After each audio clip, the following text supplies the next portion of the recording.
Assalamualaikum warahmatullahi wabarakatuh dan salam Malaysia Madani. Saya Nur Anis Maira binti Muhammad Fazil, wartawan TV PSS anda pada hari ini.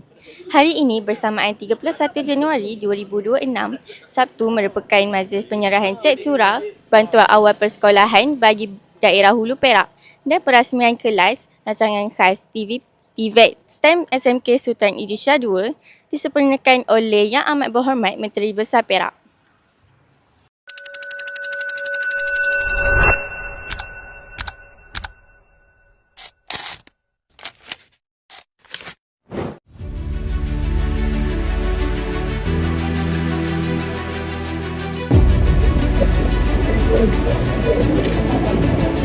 Situation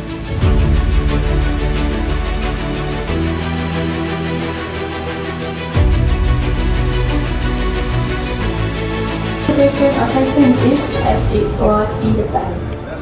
This has exceeded the assumption.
Majlis teruskan dengan majlis penyerahan cek curah bantuan awal persekolahan bagi daerah Hulu Perak.